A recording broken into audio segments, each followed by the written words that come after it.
the tragedies which unfolded during the Cultural Revolution were very personal, and it affected each one of us. It was not like watching a movie, and we felt it, and we were affected by it. So that's how I told the story. I'm Weijian Shan. I wrote this memoir, Out of the Gobi, My Story of China and the United States. And it's an account of the most horrific part of the Chinese history, which I lived through as many of my peers.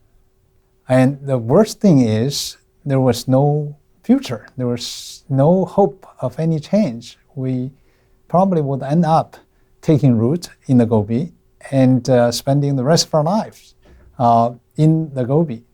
And you had a sense of despair, and you miss home terribly.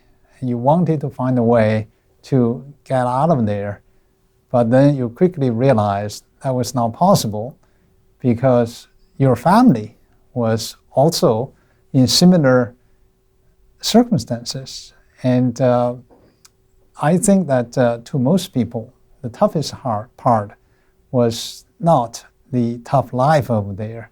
The toughest part was the hopelessness. You cope with it by becoming very cynical. I'm a very cynical person. I'm still a cynical person.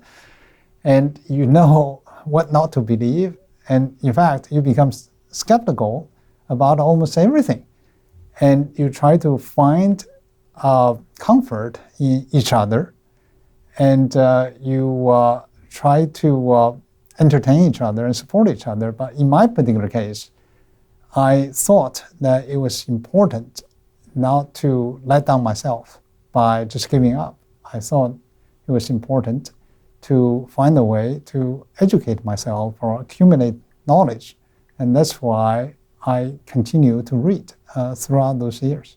Books were banned at the time, and reading was frowned upon. I myself got into trouble for being caught reading. And therefore, most people didn't read, and they just wasted all their time in the 6 years that we were there.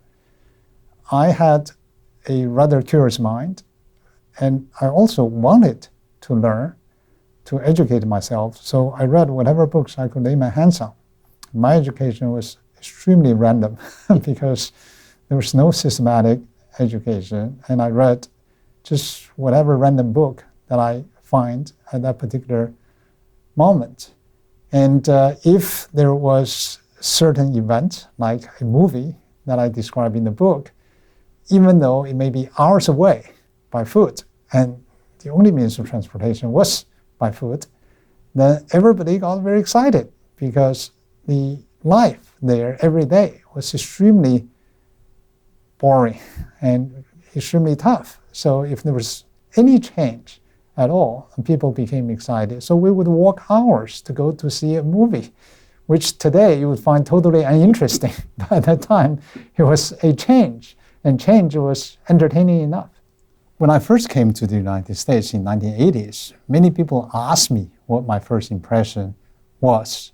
And was I surprised by all the cars on the streets, all the traffic jams, all the high rises? In fact, no, because I expected those. The one thing that left me with very deep impression is how friendly and how open and how generous Americans were. And they helped me every way that you can think of, unexpected, as I describe in my book.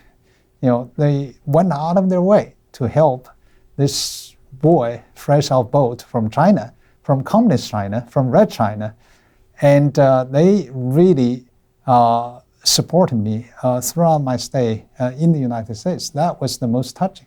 That was the most unexpected. I feel that I have time traveled for 5,000 years because the lifestyle or living standard that we had to endure when we were in the Gobi was not much different from the living standard 5,000 years ago in the most rural agrarian society. And of course, now we live in the modern society. So it's really hard to imagine that one person can travel such a long time span in one's lifetime. So in that sense, I consider myself to be very lucky.